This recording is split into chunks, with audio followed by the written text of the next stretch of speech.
The Magic Detective, starring the world's greatest living magician, Blackstone. He tells you the inside story of the criminal who caught himself. And right after the story, Blackstone will explain tricks that you yourself can perform. Reveal the guard secrets of the world's greatest living magician.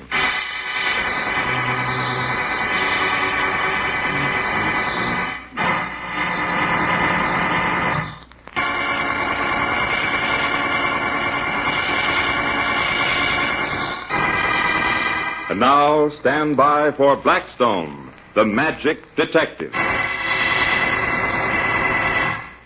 Sit down, Alan. Yes, have this chair. Well, I can only stay a minute, but... Ouch! Well, what under the sun's the matter with you? Why, I got a shot. There's something funny the matter with that chair.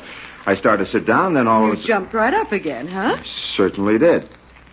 Hey, what's going on around here? Why, nothing, Alan. Nothing at all. You must have been mistaken, Alan. I was not. Guess I know a shock when I feel one. So did Siegfried Arnwald.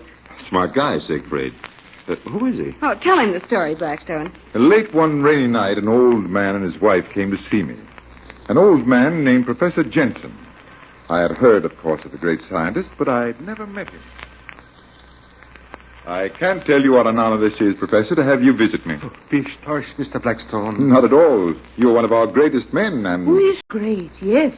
You are great, Otto. Yes, fine. It's an honor to be here, too. Well, tell me, is there anything I can do for you? Take off your shoes, Otto. I tell him to take off his shoes. He's so stubborn, my Otto. We'll not wear galoshes in this rain. Take off your shoes. Yeah, my dear. Around in his stockings he will sit. And the cold he will not catch. Fine.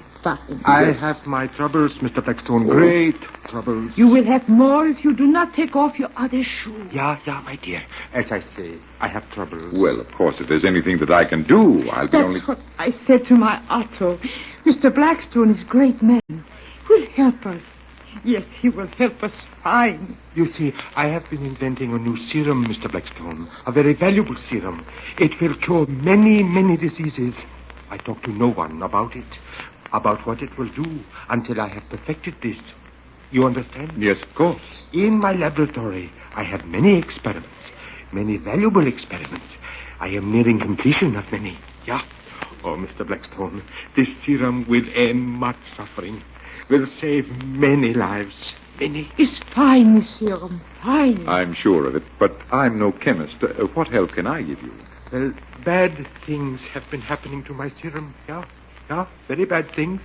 Just before the serum is completed, something happens. How do you say it in your language? Outside elements have been introduced into my chemicals. My experiments no longer turn out as expected. You mean your chemicals have been adulterated? Yeah, that is the word. Adulterated. You keep your lab locked up, of course. Of course. Always it is locked. Well, who has a key? I have one. And my wife, she has the other. That is all. No one could possibly get in when you aren't there? It's impossible. Well, what I don't understand is why anyone would want to ruin your experiments. They're solely for the good of the human race. I know why. Oh? Tell me. We are newly come to your country, Mr. Blackstone. Made for us a refuge, a haven. You're kind to us, all your people. You let us work at what we do best.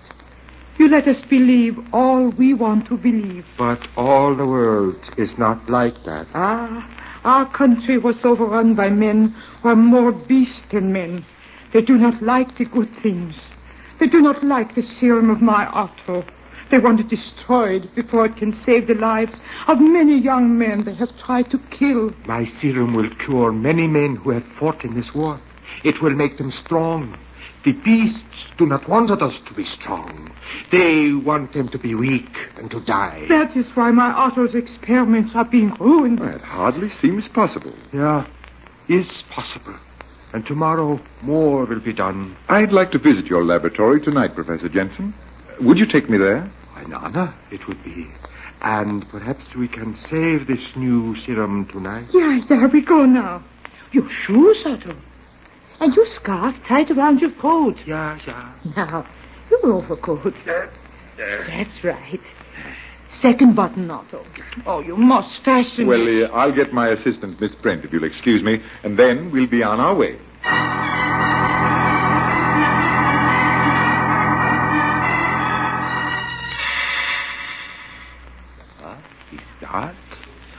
turn on the lights. Oh, let me carry that suitcase, Blackstone. No thanks, Rhoda. I can manage. We do not come here much at night anymore. My Otto, he's getting old and he needs his sleep. That is why the light is so bad. Over here are my vials of serum. They must be allowed to stay undisturbed for several weeks. This lot is almost done. Yeah. It will be finished tomorrow. Then it will be ready to save lives. Does anyone ever come here but you two? No, except for Siegfried. Well, who is Siegfried? Oh, he is a poor refugee, even as we are. Was in a concentration camp for a long time, and no more can he talk.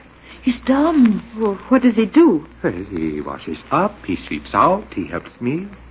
Poor Siegfried. He's perfectly trustworthy? Oh, of course, he needs a home. He's just a young boy who has had great misfortune. Someday we hope his speech will return. Does he ever come here alone? Oh, no. Well, is there some place where we can stay for a little while? Somewhere out of sight? Yeah, come into the kitchen over here across the hall. Fine. I'll make you some tea. It will go fine. Fine. Go ahead, Professor, after you. Oh, should I lock this door? No, just shut it behind you. It will lock itself. It's a metal door. No one could ever break it down. Note the hinges.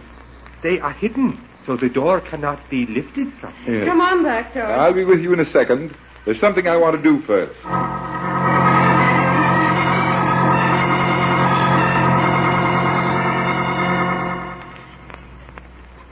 Blackstone, what's the point of just sitting here in the professor's kitchen? We can't even see the laboratory from here. A dozen people could break in and we'd never even notice. Oh, if anyone tries to break in, they'll call us first. Otto, no more cake. Oh, you want to be awake all night with bad dreams? But, my dear, with the bad dreams, you must be asleep, yeah? All night. Just the same, no more cake. You see, Mr. Blackstone, I cannot even make for myself the bad dreams. She kills me with kindness. Yeah, you love it, my Otto. Perhaps. But I love your so good cake, too. Oh, my Otto. Well, a small piece, perhaps. But a small one. Golly, it's driving me crazy just sitting here, Blackstone. Are you sure we'll know if somebody breaks in? I'm sure, Rhoda. Perhaps tonight nothing will happen to my serum. Perhaps I have been mistaken. Oh, what's that? Quick, this way. Gott im Himmel! Siegfried. Ja, it is Siegfried. He's talking. And he's got a key in his hand. No. It's Siegfried who's been breaking into your laboratory and ruining your experiments. No, impossible. You are fools, all of you. You didn't believe that I was really dumb, did you? You didn't believe that I would really let you finish these experiments, did you? You fools. Shall I call the FBI? Yes, Rhoda. You have outsmarted me this time, you fools. But not for long. We will win in the end. Force is stronger than kindness. We will win someday. Poor Siegfried. He forgets that kindness is a force also. Poor Siegfried.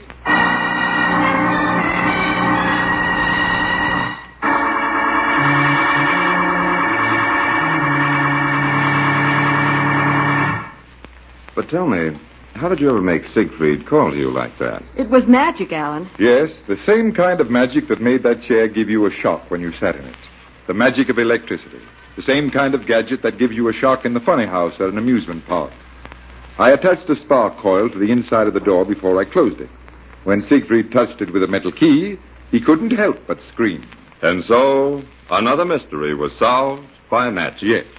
Now for a simple but puzzling trick. Do you have a coin, Alan?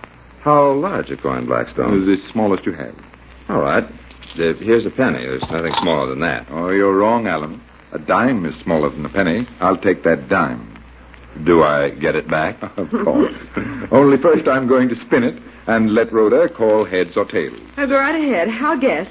Only if you try any sleight of hand. No sleight of hand, Rhoda. Now, you see this box of safety matches? Yes. Well, when I spin the coin, I'll slap the matchbox on it so nobody can see how the coin lies or even touch it. Oh, that's fair enough. Go ahead. All right. Now, I'll spin the coin.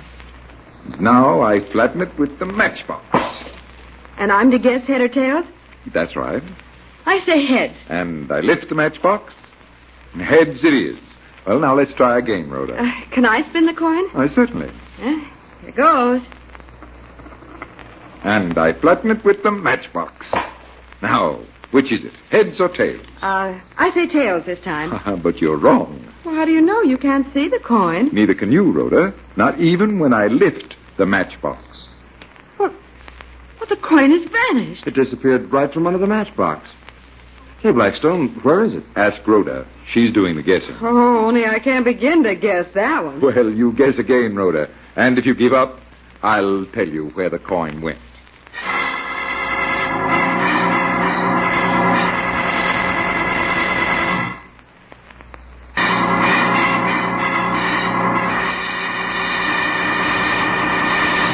And now, Blackstone, where is that missing dime?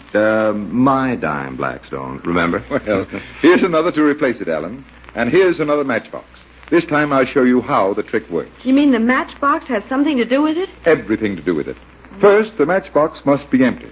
Next, we put the drawer in upside down. But why? So there will be only one thickness of wood at the bottom of the matchbox. Now, you spin the coin, Rhoda. All right. There it goes. And down comes the matchbox, hard and square. I lift the box.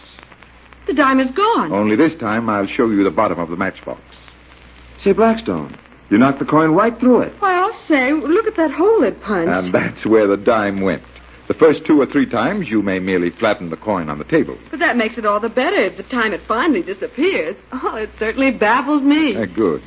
I hope you like that trick, ladies and gentlemen. And until next time, this is Blackstone saying good magic and goodbye.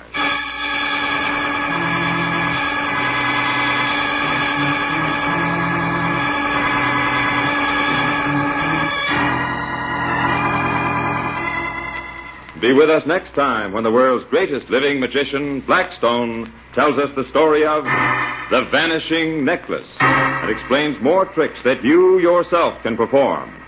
Listen in again to Blackstone, the world's greatest living magician.